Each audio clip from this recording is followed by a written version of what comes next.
Good morning, everybody. Happy Thursday to you on this April 3rd, 2025. I've got all your news for your rush hour ride to work. And on today's episode, more on that rumor of Glenn Powell and Sydney Sweeney possibly being together now that she's no longer engaged. Well, he's going to shut down the rumor, but it's just going to flare things up. I'll share that story. Plus, Hooters is in the news. No, not the owl, the chicken wing company.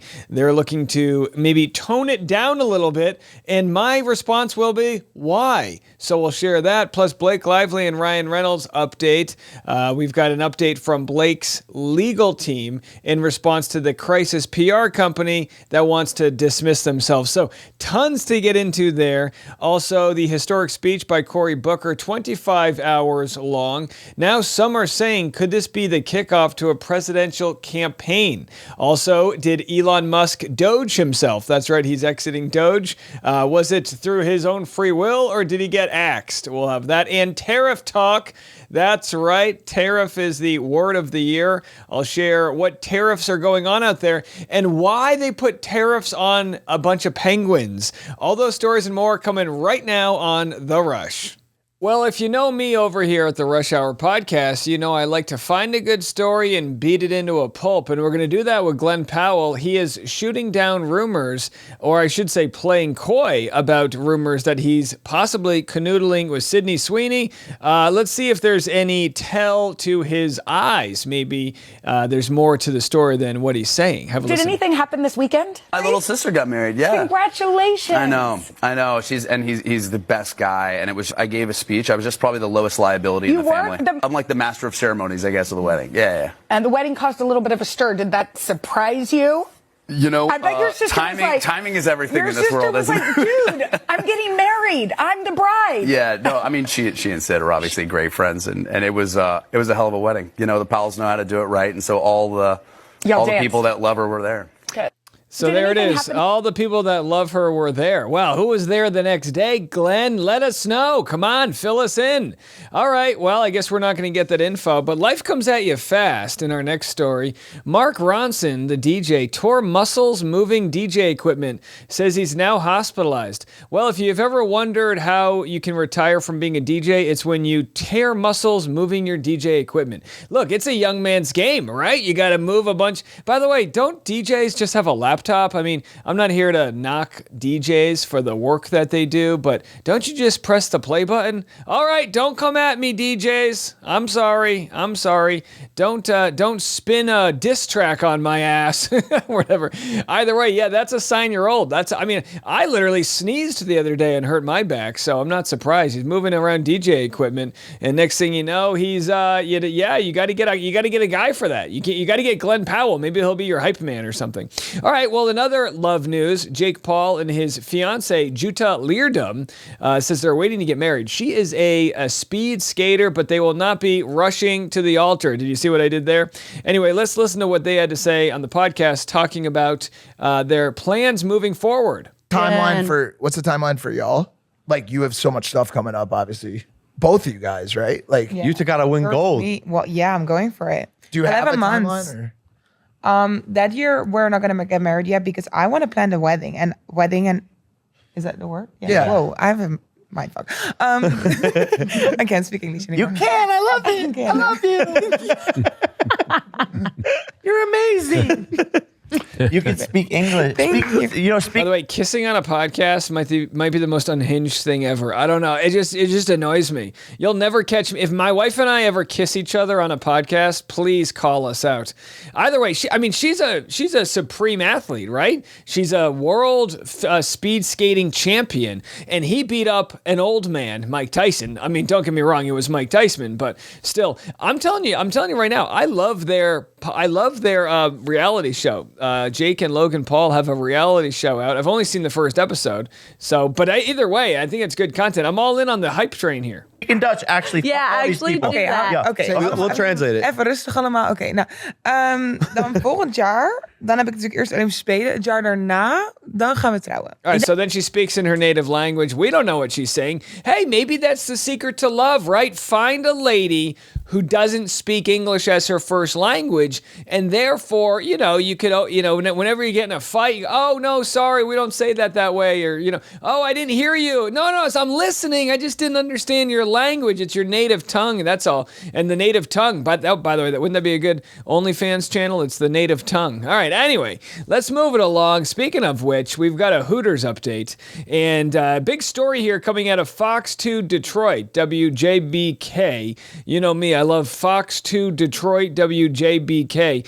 Looks like Hooters is going from an R rating to a PG-13 rating as part of a way to, I guess, gain a new clientele. I don't know why. Have a listen to this. Hooters is going from an R rating to PG-13. It's all part of a new rebranding strategy to make it more family friendly. The company's CEO is calling it a re-Hooterization. The real game changer? Yeah, that was us. Hooters, known for their wings, cold beer, endless TVs, and, a couple of other things. I love that they have to play coy. Tits. They're known for their tits, right? I mean, I don't mean to be crass, but that's what Hooters stands for, right? It's not for nocturnal birds of prey, right? It's okay. I'm just making sure. Now, for them to go from R to PG-13, it's like they're turning their back or their front on the thing that made them what they are. Is one of the greatest restaurant chains our country ever put forward. We said, you know what? We're going to serve you some pretty mediocre, chicken wings with some pretty average, maybe skunk beer. And we're going to do it in possibly a plunging t-shirt. Like that's what the company has, right? We can't be okay with this. This isn't the direction. And I'm not saying this to objectify people. You don't have to work there. You can work at Buffalo Wild Wings, which, by the way, you might argue Buffalo Wild Wings is basically a Hooters without this stigma that some people face. You might get a different type of waitress that wouldn't want to work at Hooters. Maybe she grew up in some sort of puritanical world where Hooters was the devil. Not in my house, but I'm just saying it may exist. I'm a pro Hooters channel. I say work wherever you want, dine wherever you want. I'm not here to judge. Get the fried pickles for all I care. More than just a job, and we're not waitresses. We actually get involved in our community. Those orange shorty shorts and plunging white tees have put the pop in pop culture since they opened in 1983. Hi, welcome to Hooters. Kind of a restaurant that attracts a certain demographic. Duh, and the demo has always been men. It worked until it didn't. The company now facing bankruptcy, but they're not totally deflated. The company's CEO drummed up a plan to push up sagging sales, which means this testosterone-rich environment is going to be getting a bit more family-friendly. The first thing to go, bikini days. That's where the Hooters girls would trade in their uniforms for even less. The topic sparking heated debate here on Fox 2. If you're going to do Hooters, you should dive in more. Yeah. More bikini nights. Yeah. I'm serious. I'm with the guy. What do you do? Go Hooters or go home. Either do Hooters the way Hooters was meant to be or get rid of it. I don't want a watered down Hooters. Be what you are or go bankrupt. There's no in between. You're gonna redo Hooters, do more bikini nights, hotter women. It's a solid point, Ryan Armani. If it feels like a Denny's, will they lose their regulars? They feel special, I'm sure, when they go into the restaurant. They probably have a relationship with the waitstaff. Branding experts say it's difficult with the double D to now all of a sudden get moms and kids through the door. It's in the name, Hooters. Do you have to change the name? I would strongly recommend that they would change their name. Particularly, again, they're trying to become a family-friendly restaurant.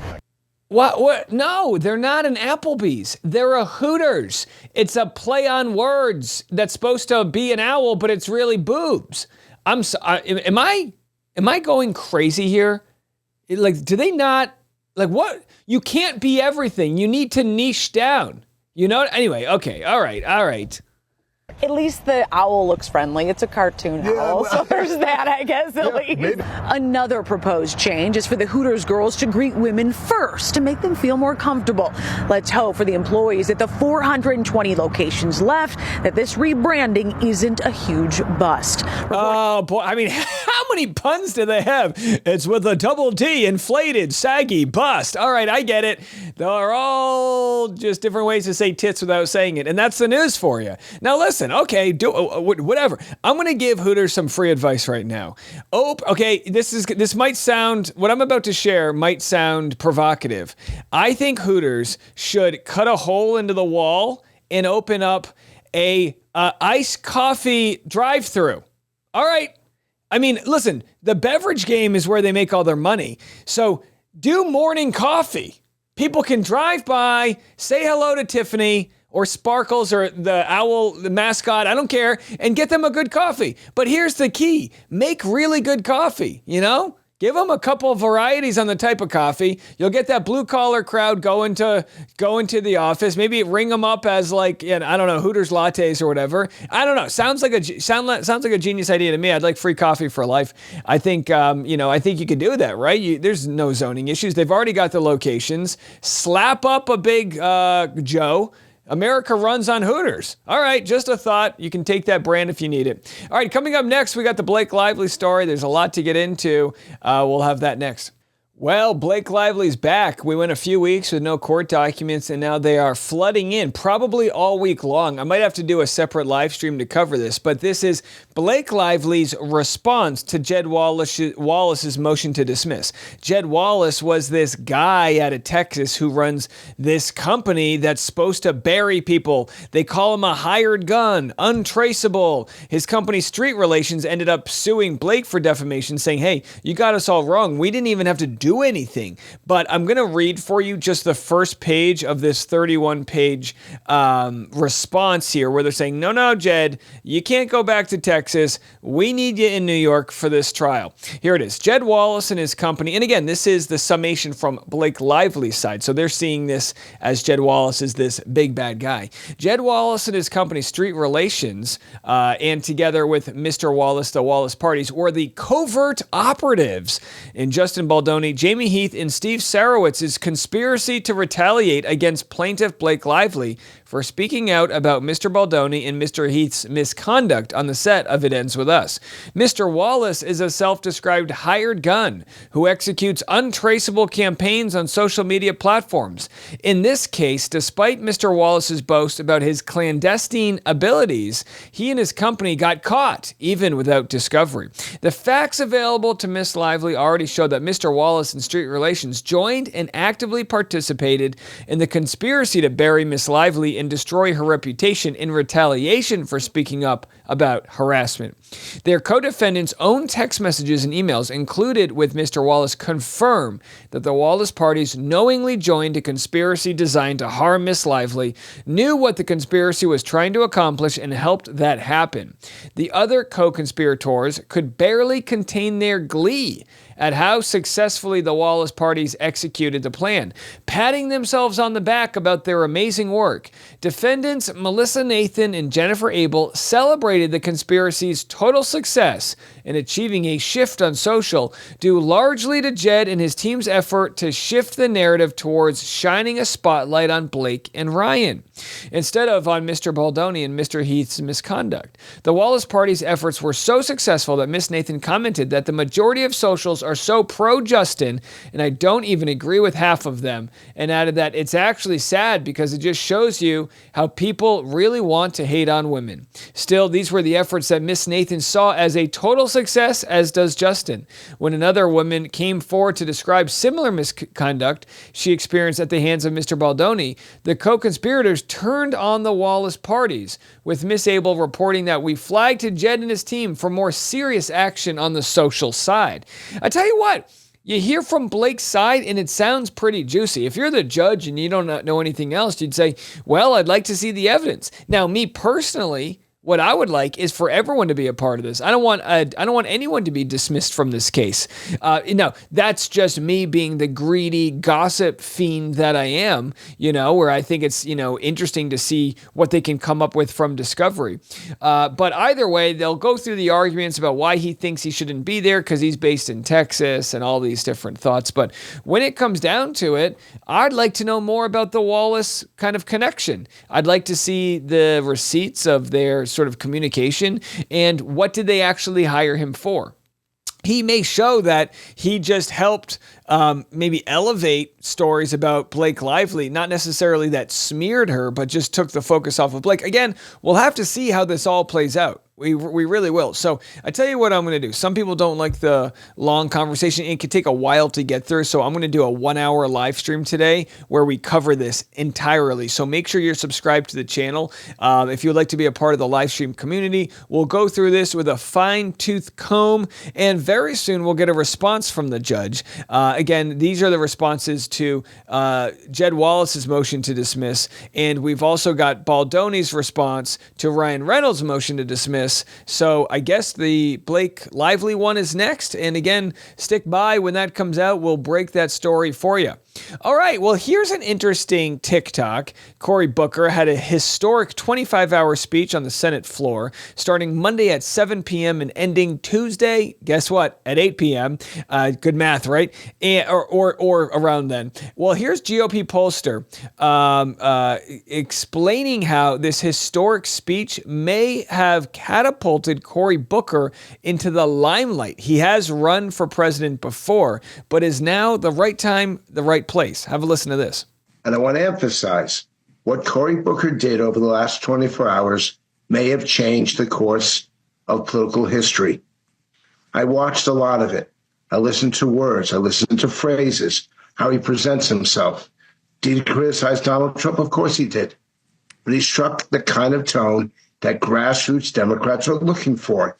He gave them a reason to fight. He gave them a reason to stand up and say, this is my country too. Of course, every Republican watching will say, this is nonsense. But he's not speaking just to Republicans. He's speaking to Americans. And what I saw over the last 25 hours absolutely blew me away. And just as you sometimes make projections or predictions, I'm going to do one right here. That speech puts Cory Booker as one of the leaders for the Democratic Party, 2028, and I'll go even further. If you ask Democratic senators right now, would they rather have lead them over the next 3 years? They would choose Cory Booker over Chuck Schumer. Oh, I mean, of course. No offense to old Chuck there, but Cory Booker's got some energy. The fact that he was able to show that he could physically stand up for 25 hours with no diaper, mind you. I mean, I would have had a catheter running down my leg. I would. It's a whole story. But the way that he can do that just goes to show, like, this guy. It's not just about who went to the best school. Although I do think he is Oxford and Stanford educated. Plus, he played Division I football, which says a lot about somebody. Football. It's a smart sport out there, and to play at a high level shows your passion, your teamwork, and all of these other intangibles that you might not see an otherwise guy who's just wearing a suit going to work. So he really did a good job of showcasing what he stands for in a time where people feel like no one has a backbone, right? We had Elon Musk trying to buy that election, which did not work in Wisconsin. The interesting thing now is a bunch of Republicans have been afraid to speak their mind against the executive branch for fear that Elon Musk is going to spend money to primary them. But what does this tell you?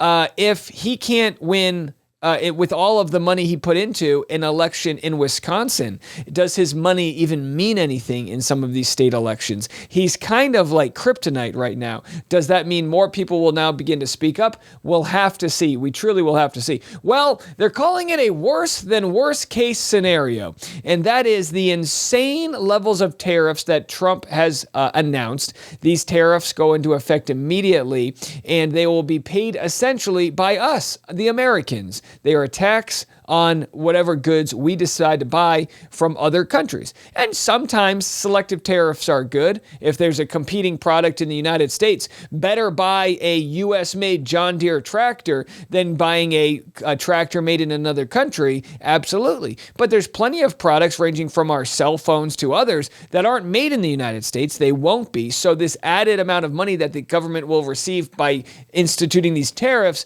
will essentially be paid by us. And people are sounding the alarms. Have a listen to this. Market reaction after hours, I've never seen anything like it. This, I think fair to say, is worse than the worst case scenario of the tariffs that many in the market expected the president to impose. You laid out a number of the percentages there, and there's some question of how. And by the way, if you're watching this on YouTube or if you're listening on the podcast app, I'll explain this to you. As they're showing this, they're showing the stock market nosediving in real time. And as I record this before the stock market opens, it could set to be a very, very turbulent day out there. By the way, if anyone was about to retire, not looking good for you. Administration calculated the percentages that they're responding to in each of these cases. Are they adding in value-added taxes? He talked about, non-tariff barriers as well. So I think while many were hoping that this would eliminate uncertainty, there's going to be more uncertainty in the market. And from those watching policy tomorrow on, if countries push back on how these non-tariff barriers were calculated, will there be wiggle room here? Exactly when do these go into effect? How quickly are companies going to have to adjust their pricing? So many questions. Yeah, I mean, that's what it comes down to is like companies are going to need to decide what to charge because no one's going to start working at a loss. If there's a 30% tariff, maybe the company can absorb a couple percentage points, but they're going to pass the buck to us Americans. Here we have sort of an in-depth look at who is receiving these tariffs. It's a ton of countries, namely Russia is not on the list.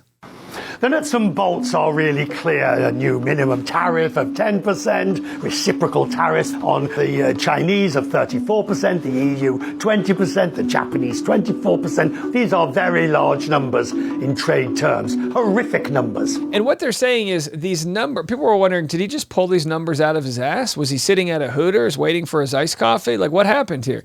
Well, I guess they're looking at trade deficit. And what that means is when you buy more from another country versus what they buy from us, there's a deficit, right? We're giving them more money than they're giving us in return because that's just the way the market is. We're a consumer market. We're a large economy that buys a lot of junk. That's what we do.